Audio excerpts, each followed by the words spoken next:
Assalamualaikum warahmatullahi wabarakatuh. Alhamdulillah,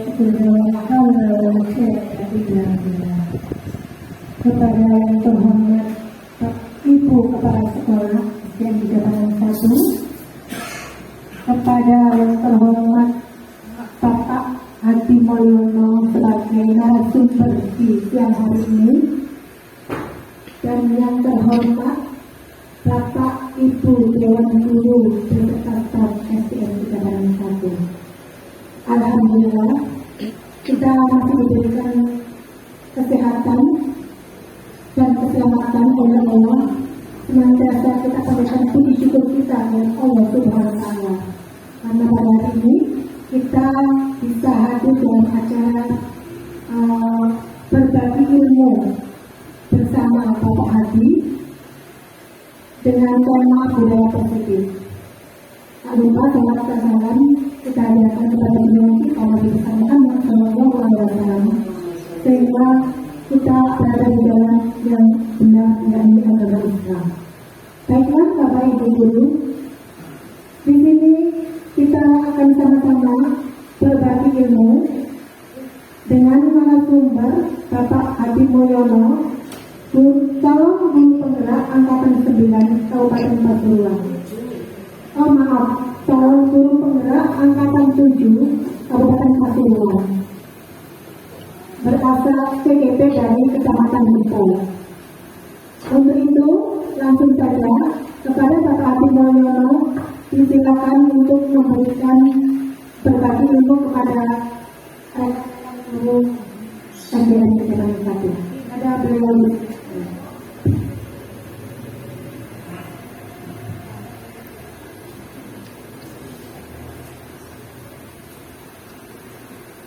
Terima kasih atas waktunya. Mohon minta maaf dulu ya kalau mengganggu waktu Bapak Ibu siang hari ini. Mohon izin saya berdiri saja biar enak nyampainya. Bapak Ibu, di siang hari ini saya akan melakukan pengibasan dampak positif, yaitu tentang budaya positif. Bapak Ibu, perkenalkan saya Hadi Mulyono, CGP Angkatan 7 Kabupaten Pasuruan. Tepatnya saya juga berasal dari UPD Satuan Pendidikan SDN Kecamatan 1. Bapak Ibu, langsung saja, mohon maaf saya izin dulu. Di sini tujuan saya adalah untuk melakukan aksi nyata yang merupakan juga salah satu prasyarat untuk yang saya lakukan pada modul 1.5 tentang budaya positif ya. Jadi ini Bapak Ibu, tujuan kegiatan adalah menyampaikan dampak positif terhadap kemanusiaan dan komunitas tradisi tentang budaya positif yang sudah saya pelajari di modul 1.3. Bapak Ibu ini merupakan teman sejawat sekaligus komunitas tradisi bagi saya, karena apapun bentuknya nanti untuk membenahi pembelajaran anak didik kita. Bapak Ibu semuanya, ini adalah materi tentang budaya positif. Jadi yang pertama itu ada disiplin positif dan nilai-nilai kebijakan universal. Kemudian yang kedua ada motivasi, hukuman, dan penghargaan. Yang ketiga ada keyakinan kelas. Keempat kebutuhan dasar manusia. Kemudian yang kelima ada yang namanya 5 posisi kontrol. Dan yang terakhir adalah segitiga restitusi. Bapak Ibu semuanya, sedikit saya flashback tentang CGP Angkatan 7 yang pernah saya ikuti. Semoga nanti ini bisa berimbas dan berdampak positif kepada Bapak Ibu semuanya. Dan yang belum mengikuti guru penggerak, monggo segera mengikuti. Karena apa? Saya merasakan sendiri banyak hal-hal positif yang sudah saya peroleh. Ya, salah satunya di modul 1.4 itu merupakan modul yang sangat digemari oleh teman-teman. Merupakan modul refleksi bagi guru. Yang terakhir adalah sebagai bahan kajian di mana kita sudah melalui pembelajaran untuk anak didik kita. Bapak Ibu semuanya, yang pertama ya dari budaya positif itu ada yang namanya disiplin positif Bapak Ibu. Oh ya, perlu saya sampaikan, jadi nanti Bapak Ibu apabila ada yang saya sampaikan agak kurang paham atau berputar di otak kepingin tanya, monggo ya.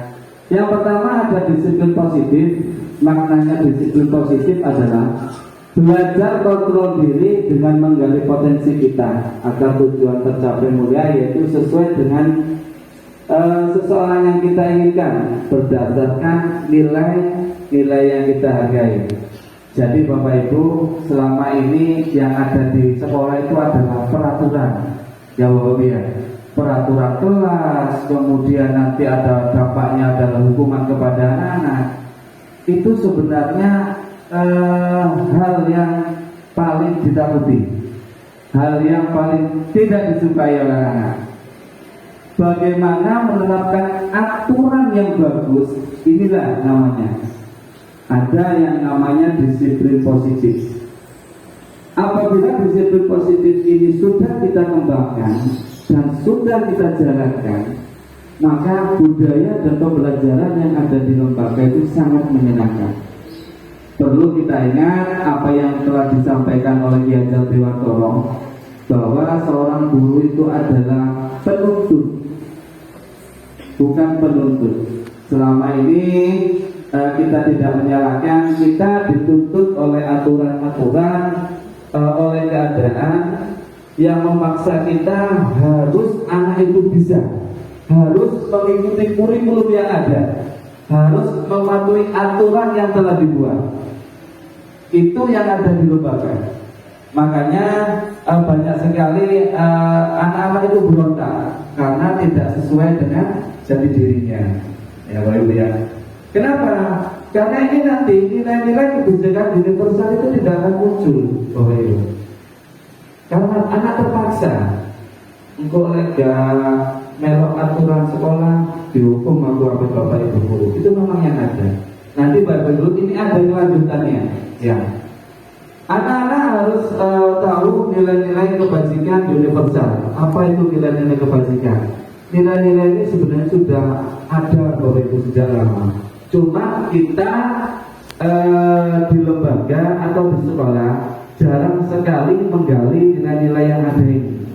Apa saja itu? Mungkin ada keadilan, tanggung jawab, kejujuran, bersyukur, lurus hati, berprinsip, integritas, toleransi, gotong royong, banyak sekali. Itu adalah nilai-nilai universal yang seringkali penerapannya di lembaga bukan tidak ada, tapi sudah mulai terpinggirkan. Next. Yang kedua ada teori motivasi. Bapak Ibu saya yakin sebenarnya ini sudah dialami dan sudah dilaksanakan. Ini materi yang menurut saya tadi sangat menyenangkan. Teori motivasi itu ada dua Bapak Ibu. Yang pertama itu dinamakan motivasi eksplisit, ya. Yang kedua, yang nomor dua ada motivasi intrinsik. Jadi Bapak Ibu ini nanti ada di posisi mana ini Bapak Ibu nanti ya, pola pengajarannya. Yang pertama adalah motivasi intrinsik. Jadi anak didik kita ini pada motivasi ekstrinsik apa intrinsik? Kalau motivasi ekstrinsik yaitu anak-anak memperoleh motivasi ini untuk menghindari hukuman atau untuk mendapatkan imbalan atau penghargaan. Jadi anak-anak datang ke sekolah itu sudah berpikir, aduh, aku tak teko wis gak teko pintu kemarin absen. Motivasinya itu adalah takut dia. Takut apa? Kena hukuman. Jadi ini motivasi anak belajar itu ternyata ini. Atau yang kedua, dia termotivasi untuk mendapatkan imbalan atau penghargaan. Jadi ada anak-anak itu yang rajin ke sekolah, atau mungkin bapak ibu gurunya, aku tak datang pagi soalnya kepala sekolahnya tak datang pagi, aku jatuh penghargaan. Nah, itu motivasi dia sama.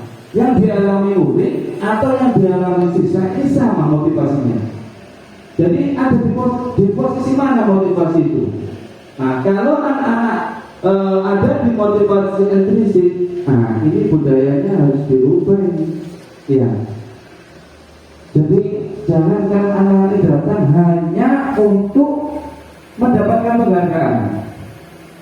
Bapak ibu datang pagi, jangan takut karena nanti ada penilaian dari kepala sekolah untuk hukuman. Nah, yang betul, yang betul atau yang dibenarkan mungkin memakai motivasi intrinsik karena dari dalam, motivasi itu dari dalam. Bapak Ibu, saya masih ingat karena otak manusia itu juga terbagi menjadi tiga macam. Ternyata otak manusia itu ada satu otak yang paling saya baru tahu, yaitu otak hewan. Kita itu ternyata punya otak hewan, Bapak Ibu, yang bikin marah, bikin emosi. Kalau kita marah-marah di kelas atau di rumah, itu yang keluar adalah otak hewan kita. Yang bagus apa? Yaitu adalah otak luhur. Yang bagus itu. Kemudian saya lanjut, ini dimotivasi intrinsik. Satu, untuk menghargai diri sendiri. Ini yang benar Bapak Ibu. Jadi kita berangkat pagi bukan karena penghargaan atau imbalan, bukan karena hukuman atau yang lainnya, karena datang dari kita sendiri. Kemudian ada nilai-nilai kebajikan universal yang ada dalam diri kita, tumbuh. Oh, saya orangnya tanggung jawab, mandiri, jujur, tidak karena imbalan, tidak karena penghargaan. Ini motivasi yang ada di dalam karena tumbuh dari kita. Kemudian muncullah nanti keyakinan kelas kalau pada anak didik kita. Itu Bapak Ibu. Jadi nilai-nilai ini bisa pada Bapak Ibu dewan guru atau juga bisa pada anak didik kita. Jadi anak didik kita seharusnya termotivasi intrinsik. Mereka datang karena mereka itu menghargai dirinya sendiri. Mereka datang karena mereka mempunyai nilai-nilai kebajikan. Ini tentang teori motivasi. Saya lanjut. Nah, ini Bapak Ibu oleh-oleh saya dari kegiatan CGP. Ternyata kita itu butuh yang namanya kesepakatan. Bukan kesepakatan, keyakinan kelas. Keyakinan kelas kita dengan anak-anak. Ini yang tadi saya ngomong. Satu, kebetulan kemarin saya coba membuat keyakinan kelas dengan anak-anak. Keyakinan kelas yang kita yakini di kelas saya adalah toleransi, ya. Kemudian tanggung jawab, jujur, empati, gotong royong dan mandiri. Ini di kelas saya yang dirasa pas keyakinan kelasnya. Saya lanjut. Kemudian ada kebutuhan dasar manusia. Pada hakikatnya semua manusia itu mempunyai kebutuhan. Tapi ada 5 kebutuhan dasar manusia, yaitu yang pertama bertahan hidup. Semua manusia pada hakikatnya ingin bertahan hidup. Kemudian 2, kasih sayang dan rasa diterima. Semua manusia ingin diberi kasih sayang dan ingin diterima. Maaf, kadangkala ada seseorang itu tidak diterima di lingkungannya. Ada Bapak Ibu ya? Terpinggirkan, ya mungkin di masyarakat itu juga ada. Kemudian yang ketiga adalah kebebasan, ya. Yang keempat ada yang namanya kesenangan. Yang kelima adalah penguasaan. Jadi pada anak-anak ini nanti kita jumpai anak-anak ini butuhnya apa sih untuk belajar. Kadang-kadang anak-anak itu senengane usil ke temannya, mukul, kemudian nendang. Ini adalah dia ternyata mungkin menunjukkan penguasaan, power. Kadang-kala anak-anak datang itu, Bu, saya itu gak seneng pelajaran ini, aku nyanyi, seneng aku nyanyi. Dia kebutuhannya adalah kesenangan, fun, ya, itu adalah kebutuhannya. Mungkin juga ada anak yang butuh kasih sayang di kelas. Mereka butuh diterima di lingkungan kelas, minder, menengahi, ya. Kemudian juga ada anak-anak yang gak mau disentuh, dikongkon gak mau, disuruh gak mau. Mungkin dia kebutuhannya adalah bebas. Pada hakikatnya ketika seorang murid melakukan sesuatu perbuatan yang bertentangan dengan nilai-nilai kebajikan atau melanggar peraturan, hal itu sebenarnya dikarenakan mereka gagal memenuhi kebutuhan dasar mereka. Ini Bapak Ibu. Jadi ada murid itu yang dikatakan gagal memenuhi kebutuhan, ini yang ada, ya. Nah, jadi nanti Bapak Ibu bisa di kelas itu merasa, oh anak ini butuh ini ternyata yang dibutuhkan, oh anak ini butuh ini. Ketika hal itu tidak tercapai, yaitu tadi, ya. Saya lanjut. Nah ini Bapak Ibu juga mungkin minta maaf, Bapak Ibu ini nanti ada di posisi mana sih sebenarnya? Ada yang namanya 5 posisi kontrol. Pada dasarnya kita tidak dapat memaksa murid. Perlu diingat Bapak Ibu, pada dasarnya kita tidak dapat memaksa murid untuk berbuat sesuatu jikalau murid tersebut memilih untuk tidak melakukannya. Ya, di kompon ada yang tidak tahu. Pada dasarnya tidak mau. Yang pertama ada posisi penghukum. Saya minta maaf, ada Bapak Ibu pendidik itu yang posisinya ini, di posisi penghukum, sering menyalahkan kamu ini, balik-balik, suara terus murid, Kak, salah mana? Ya, ada ya dilokno ya, ada yang pendidik itu yang mengata-ngatain muridnya ada. Entok kalian wis bolerai. Nah, itu ada. Kemudian ada pendidik juga di posisi pembuat rasa bersalah. Pembuat rasa bersalah itu gini Bapak Ibu maksudnya. Awakmu iki dikandani, gak kena-kena ae. Kok ngene aku sing disalahno. Itu dia posisi merasa bersalah. Jadi tidak memberikan motivasi atau menuntut murid kepada hal-hal yang baik, tapi dia memberikan beban. Seolah-olah itu murid itu malah bersalah dengan ngomong, kok rame, kok kepala sekolah aku sih bilang lagi. Dia akan beban murid itu. Nah, posisi merasa bersalah. Ada juga guru pada posisi teman. Ya. Ada guru juga pada posisi teman. Ketika ada murid atau siswa yang melakukan kesalahan dipanggil, diajak ngomong, diajak ngobrol, ya, diajak curhat, ditanyai, ya, ada bahasanya dipuji, ya, itu bisa dilakukan.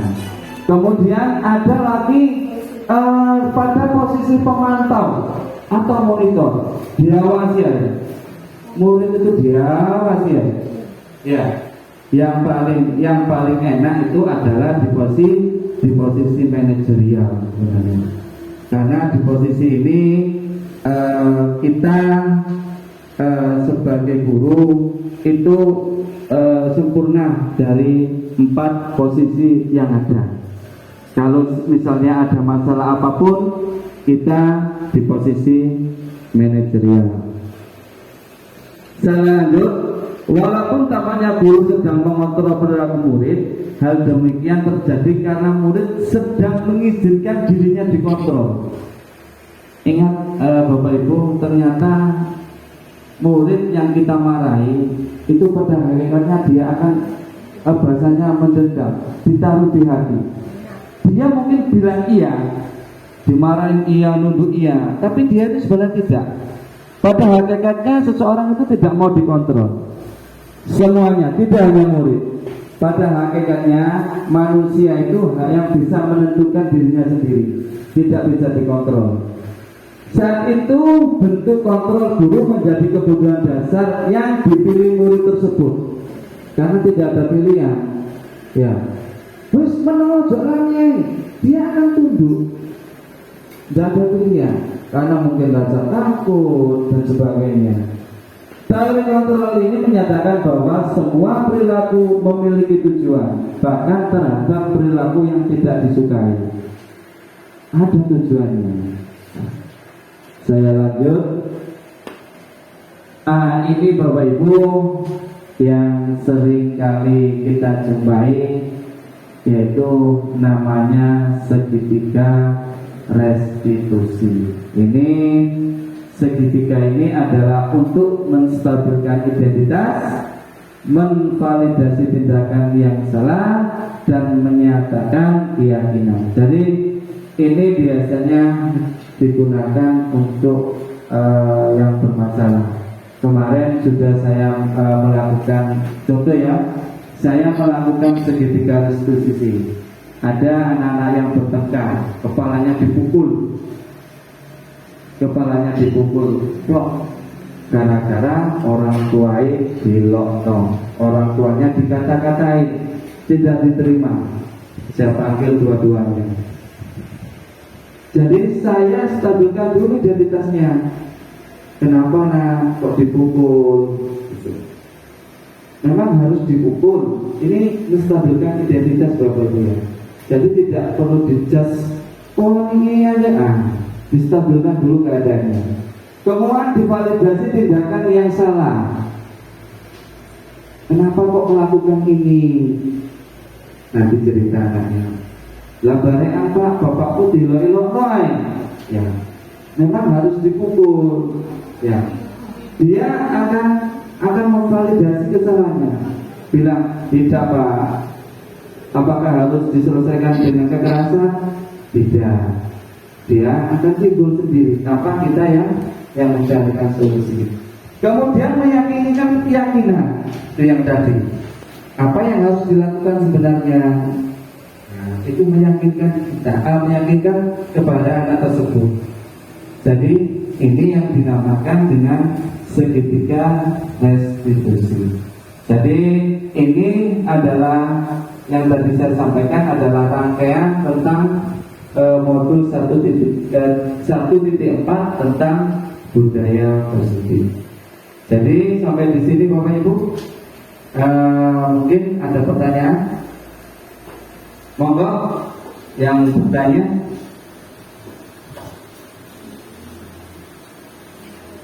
Okay.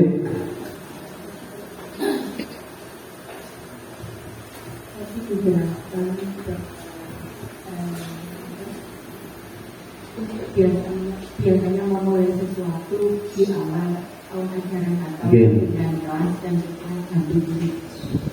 Di awal itu biasanya kami itu kan mengadakan tadi untuk perjanjiannya, tapi yang dinamakan sekarang keyakinan. Apakah itu beda dengan apa itu kesepakatan? Apa? Ya. Terima kasih. Saya ngapunten sedikit flashback ke belakang. Dulu itu dinamakan peraturan tata tertib, ya Bapak Ibu ya. Di kelas atau di lembaga itu ada peraturan tata tertib kelas. Yang perlu kita flashback adalah kita tidak bisa memaksa kehendak anak-anak. Yang pertama, merdeka belajar itu adalah tumbuh dan kembangnya dari anak. Nanti orientasinya adalah senyaman apa anak-anak bersekolah. Dari peraturan kelas dulu yang ada, saya pernah mempelajari di guru penggerak sebelumnya itu memang ada yang namanya kesepakatan kelas. Kenapa kok sekarang kita ada keyakinan? Karena kesepakatan itu ternyata timbul dari sedikit rasa paksa. Disepakati ya. Nah, kalau dulu peraturan tata tertib itu dituangkan atau dibuat oleh sekolah tanpa melibatkan murid. Jadi belum nggak belum silakan ikuti aturan ini. Nah, karena itu malah anak-anak terpaksa tidak sesuai dengan filosofi Ki Hajar Dewantoro. Karena sesungguhnya tujuan pembelajaran adalah membuat anak-anak menjadi senang dan nyaman. Ya, memperoleh kebahagiaan setinggi-tingginya. Jadi itu. Makanya yang saya peroleh sekarang itu adalah keyakinan kelas itu. Jadi keyakinan kelas ini murni datang dari anak didik kita. Jadi mereka mengeluarkan, oh ini yang saya yakini, ini yang saya yakini di kelas saya. Itu yang kemarin muncul. Jadi mungkin berbeda antara lembaga di sini dengan lembaga yang satu, beda keyakinannya. Mungkin lembaga A itu pilih gotong royong di kelasnya atau pilih empati. Ya, kalau di kelas saya kemarin yang paling menonjol itu adalah empati, gotong royong sama toleransi. Karena saya melihat ke belakang anak-anak mungkin masih kurang di dalam toleransinya. Saling menghargai kurang, kemudian membantu untuk teman dengan temannya juga dirasa kurang. Itu yang muncul di keyakinan kelas. Itu. Mungkin ada yang lain? Berarti untuk keyakinan kelas dari masing-masing jenjang antara kelas 1 sampai kelas 6 itu kan berarti berbeda. Satu lembaga itu berbeda. Betul, Ibu. Berarti di lembaga itu sekarang tidak ada untuk adanya peraturan yang sudah tercantum misalnya kedisiplinan. Iya. Itu tidak boleh dituangkan di sekolah. Bukan tidak boleh itu. Jadi misalkan nanti sekolah bisa memunculkan keyakinan kelas, tapi keyakinan sekolah. Sekolah bisa duduk bareng dengan komite, dengan guru, ayo membuat keyakinan sekolah. Karena tata tertib yang dibuat itu jangan-jangan juga hendaknya sama guru-gurunya, kan gitu. Jadi perlu membuat keyakinan sekolah yang diyakini memang merasa dibutuhkan oleh guru-guru di lingkungan tersebut. Jadi tidak lagi bunyi tata tertib sekolah, karena tata tertib sekolah itu ada lingkungannya, itu semua warga sekolah harus tunduk dan patuh pada tata tertib itu. Untuk yang tadi usulnya tadi, memang mungkin kelas 1, kelas 2 sampai kelas 6 akan memiliki keyakinan berbeda sesuai dengan keyakinan di kelas masing-masing.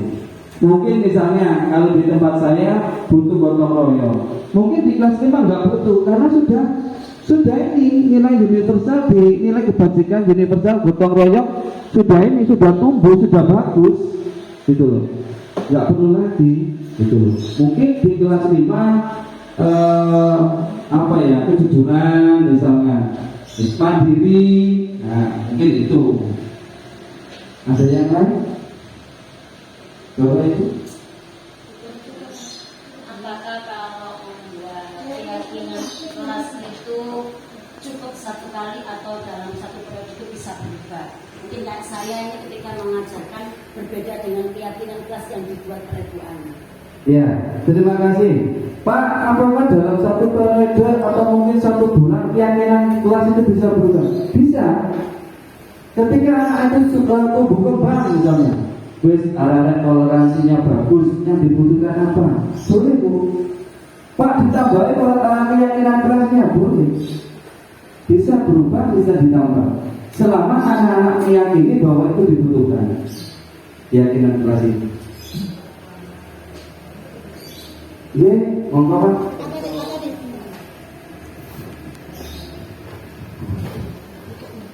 Terima kasih waktu yang diberikan.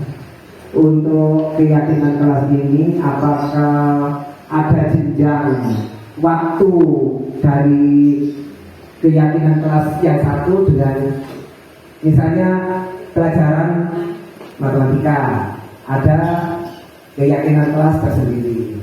Terus kita ke tema lain, apa harus keyakinan apa sesuai kondisi yang relevan kita membuat keyakinan kelas itu, atau satu kita pertahankan sampai jenuh lalu membuat lagi, atau gimana? Terima kasih Bapak. Perlu dipahami, keyakinan kelas itu adalah diyakini untuk anak-anak semua. Jadi tidak ada relevansinya dengan mata pelajaran. Jadi tidak ada relevansinya. Pak, misalnya keyakinan kelas ini saya bangun mulai kelas anak itu naik mulai awal semester misalnya, semester 1 misalnya. Pak, di kelas ini butuh keyakinan kelas ini, yaitu jadi pendidik itu yang membuat keyakinan kelas dengan peserta didiknya. Seperti tadi yang ditanyakan oleh Bu Warda tadi, ya, Pak, apakah bisa berubah? Bisa. Ketika keyakinan kelas yang sudah misalkan tadi ini ya, ini keyakinan kelas ini sudah cocok Bu dengan kelas saya, terus nggak berubah sampai nanti kenaikan kelas, nggak apa-apa. Pak, keyakinan kelas ini misalnya perlu empati, perlu gotong royong atau perlu yang lain, kerjasama mungkin ya, perlu kerjasama, tidak apa-apa ditambahin keyakinan kelas itu. Jadi tidak terpaku tentang tema ini, bukan, tapi pada ruang lingkup yang ada di kelas. Itu. Ada yang lain? Sambung? Iya. Terima kasih Bapak Ibu. Saya sampaikan sedikit saja saya memberikan kesimpulan. Pada hakikatnya apa yang kita lakukan sebagai pendidik itu tujuannya adalah menghamba kepada murid. Itu yang lebih penting. Kita pada hakikatnya diibaratkan sebagai pelayan. Bagaimana kita melayani, menuntun anak didik kita untuk memunculkan potensi-potensi yang ada. Itu yang paling penting. Jadi perlu diingat, sudah tidak zamannya lagi kita menuntut kepada murid. Jadi itu yang bisa saya sampaikan. Saya akhiri. Assalamualaikum warahmatullahi wabarakatuh. Saya mengucapkan terima kasih banyak. Selamat siang. Terima kasih.